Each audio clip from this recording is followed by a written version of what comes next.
tahsinga sazovor mana shu ummon guruhi. Bularning ijodlari o'lmas asarlar. Boshqa shou biznes vakillaridan farqli, ular doim salomatlikni bilardi. Jamiyatimizda bunaqa insonlar kamda, to'g'risi ochiq gap. 2008-yil o'zbek shou biznesi olamiga yangi ovozlar kirib keldi.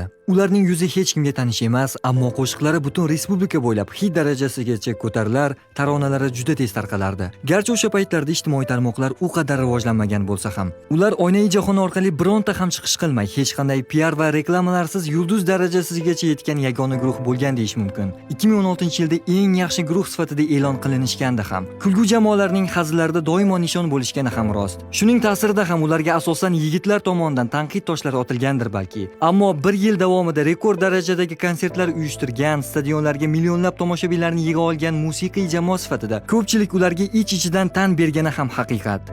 Bu guruh haqiqiy harakat nuqtai nazaridan, mehnat qilish nuqtai nazaridan tahsinga sazovor mana shu ummon guruhi. Mehnat qilib, faqat va faqat mehnat qilibgina xalqimizga tanildi, xalqimiz e'tirof etdi ularni. Bu guruhni ham hayot yo'li o'rgansa bo'ladi. Yosh ijodkorlarga namuna bo'la oladi. Xalq orasida, umuman tinglovchilar orasida yarq etib ko'zga tashlandi, juda ham mashhur bo'lib, o'zlarining ijodlari bilan mana shu san'at olamiga ummon bo'lib kirib keldi. Katta bir ummon bo'lib kirib kelishdi. Xalqimizni tinglovchilarni xursand qilib, bilmadim bir ko'z tegdimi, bugungi mana shu Jasurbekni olamda o'tganliklarini eshitib, men juda ham afsuslandim va ular haqiga duo qildik. Tinglovchini befarq qoldirmaydigan asarlar yaratgan bularda. Lekin doim ular tanqid ostida bo'lgan. Mening bilishimcha, doim kim tanqid qilish kerak bo'lsa ham yoshlarga munosabatni salbiy ifodasida ham ummon misol tariqasida ko'rsatilgan va shunga qarshi ular hech qachon fikr bildirib, talashib, tortishib yurmagan. Bu ham o'sha odoblilik uchun-da.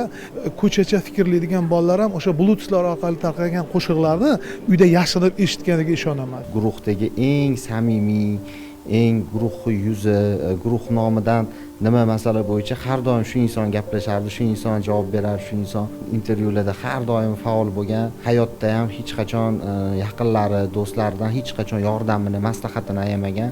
Yuzingizga gapirardi. Haq oqqa oq, qorani qora derdi. Guruh 2008-yilda tarqalgani ko'pchilikka ma'lum. Yillar davomida har bir qo'shig'ini hit darajasigacha chiqara olgan, uzoq vaqt yulduzlik davrini surgan ijodkorlarning boshidagi qorong'u kunlar yaqindagina ijtimoiy tarmoqlar orqali ovoza bo'ldi. Sobiq ummonchi Shohruh Instagram orqali jamoani birinchi bo'lib tark etgan Zohid Rixsiyev avtohalokatga uchrab komada yotgani uchun muxlislardan duo so'radi. Qolaversa, uchlikning yana bir yuzi bo'lgan Jasur bir necha yildan beri saraton kasalligi bilan kurashayotganligini ma'lum qildi.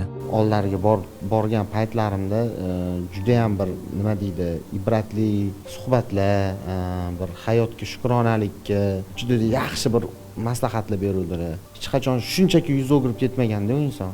Oila uchun, ota-ona uchun, aka-ukalari, singillari uchun juda ham bir yaxshi farzand, yaxshi o'g'il, yaxshi aka, yaxshi uka, haqiqiy maqtanib bemalol misol qilib ko'rsata oladigan inson deb bilaman. Jamiyatimizda bunaqa insonlar kamda, to'g'risi ochiq gap.